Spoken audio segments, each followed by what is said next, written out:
Well, hello everybody. It is a very pleasant Tuesday evening here in the UK. Hope you're all having a wonderful day. We're in my new setting, which I picked because I hoped that it would come across in a slightly more flattering light. I will leave the comments in this video up to decide whether that is true or not. The rainbow hue that you can see behind me is coming from my computer rather than the northern lights.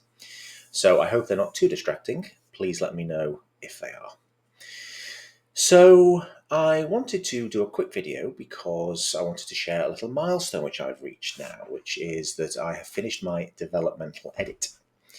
Now, the developmental edit is the latest stage, and what I kind of always knew was going to be multiple passes of this book. So when I first started out writing it, I knew I'd have to write it, read it back, edit it, read it back, print it out, read it out loud, spell check, grammar check, look for things like passive voice, prepositions in the wrong place, all that kind of split infinitives, all that kind of stuff. So I very much spent a lot of time getting to that point where I thought, you know what, it's a decent enough book, and I shared it with a few of my family members, and a big shout out and thanks to them for helping be beta readers. But I thought, well, if I'm serious about publishing this, I really do need to get a professional's opinion. So I popped onto a site, which I will link in the description below, called Readsy, which I highly recommend for anybody looking to get into publishing or any aspect of publishing, from artwork design, marketing and brand to actual editing services. And I came across a really nice guy called Brendan Durkin. And again, I will link you to his profile page at the end of this video. He basically offered a service in terms of a developmental edit, and he then supplied me with a kind of summary document which just highlighted the overall impressions of the story, went into the characters, how the story develops, um, the kind of the writing ticks, as he calls them. So the kind of mistakes that sort of keep cropping up, and which he noticed. And then he gave me a copy of my book back, which he did a line by line edit on. So I wasn't really sure what to expect when I got this back, and I, it's funny because you convince yourself that this book is done, it's ready. You know, if my family loves it, then surely everyone will love it, and it's absolutely fine, and nothing about it needs to change. And oh, goodness me, how wrong I was. Um, I opened it, and with all due respect to Brendan, because he was doing his job and he did a fantastic job on it, I was just really depressed because suddenly there was this objective viewpoint of something I'd created, and I thought, oh, well, surely it's not that bad. And the more I scrolled, I thought, oh, well, it wasn't that bad, but it was bad enough, and I can't say I slept very well that night. But you know what? It was because I was so emotionally invested in it. It was because I created it. It came from me, came from my head, from my heart, however you want to describe it. I created it. And you become so invested in it emotionally that it hurts when people don't like it. And that's a lesson which I'm continuing to learn, that you can't expect to please everybody. And even when the book comes out, some people will hate it, some people think it's rubbish, and that's fine. And something my cousin said to me about this last year when I was partway through, and I think he'd read it for the second time of three, so he's been very, very patient with me. Was that in spite of everything that people will ultimately come to say about your book, the good and the bad, they can never take away from you what you created. They can never ever take that away from you, and that is something which I've sort of hung my hat on, really, and I've clung to throughout this entire process. So after I woke up the next day, I kind of got over it and thought, no, do you know what? Let's put a proper objective head on here, because it's the least I can do, because Brendan went to the trouble of doing that himself. And I analysed it all, looked at the points that he was making, read through the 360 odd comments that he put in line in the Word document. I got to the end of it and I thought, yes, you're right, to be fair.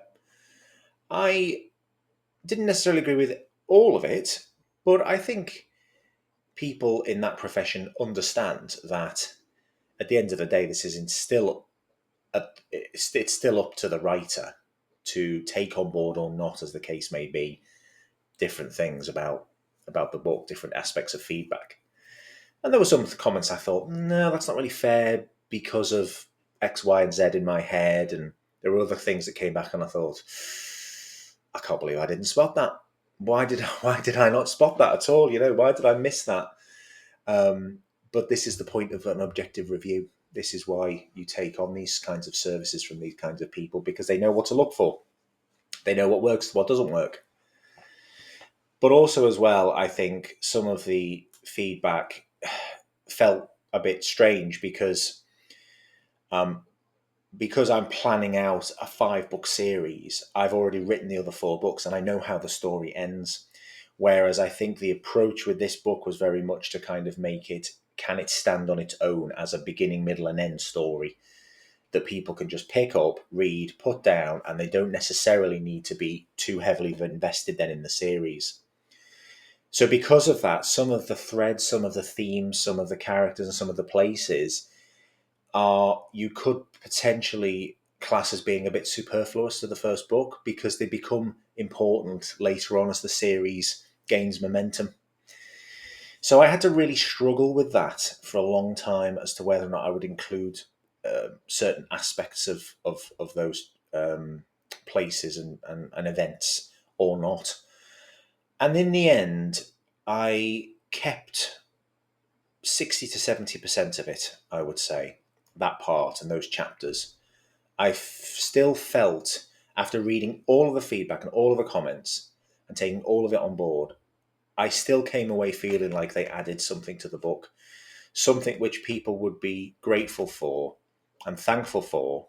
Oh, not grateful, that's the wrong word. Thankful for, I mean to say, when it gets much further on in the story in books in the books that would follow.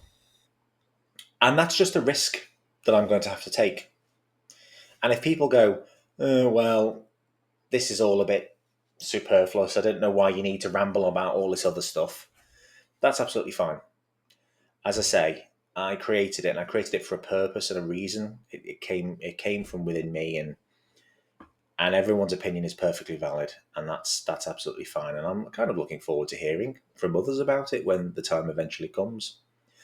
So for the past month or so, I've been working through the developmental edit, and hand on heart, going from a position where I thought, this is a good book, this is publishing ready, to this book is so much better now as a result of the help I received and the services from Brendan and what he did to help me step back, look at the book objectively, and really try and understand. The book is so much better as a result of it. So it really is a huge shout out and thanks to him for his hard work on it. So I've finished developmental editing, and it was more about kind of, I got a bit panicky as I went through the edit, because I would get to a chapter and think, oh, this is the bit where I have to rewrite this interaction between these two people. And then the next chapter, I'd think, half of this is absolute trash now.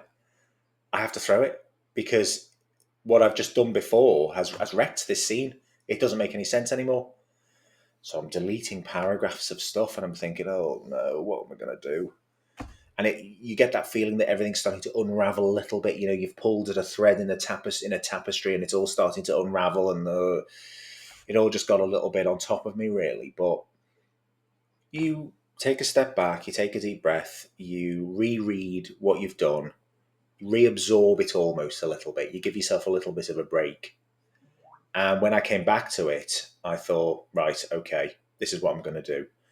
And it really is so much better as a result. I can't keep reiterating that and stress that enough, to be fair. So yeah, there you go. I finished the edit. I'm just doing some final spelling and sort of obvious grammar checks because I've actually had to rewrite big chunks of certain paragraphs or reshape chapters and move text around, move dialogue around, and as is inevitable with these things, you miss a quote mark or here or there or punctuation or there's too much space between two words. It's just stuff. And once that's done, I'm going to print it all out, read through it out loud, see how it feels, probably make a bit more edits, do it again, and then potentially pass it to a copy editor. Just to do one last pass, but also to get just to get someone else to have a quick look at it to see if there's anything obvious that jumps out, not from a developmental point of view, but just a kind of structure, sentence structure, grammar, that kind of thing. And then once I've done that, I think we might be ready, basically, which is a scary prospect, I'll be honest. But nothing ventured, nothing gained. So yeah, I just wanted to share where I'm up to with it. I'll just say again, if you're interested in getting your hands on a copy of it before it's published and just be a bit of a beta reader, that would be absolutely fantastic. Please just email inquiries@duncanwritesfiction.com. Please remember to like, share, and subscribe this. I now have a bigger social media presence on Instagram at Duncan Writes Fiction, Twitter, Duncan Writes Fict, because I couldn't use fiction. Thanks, Twitter, or X. Thanks, Elon. No, I'm not going there. So please give me a follow and keep up to date with all my news. I'm trying my best to post semi-regularly as time permits. Yeah, and thank you for your time. Hope you enjoy the rest of your day, and I'll see you soon.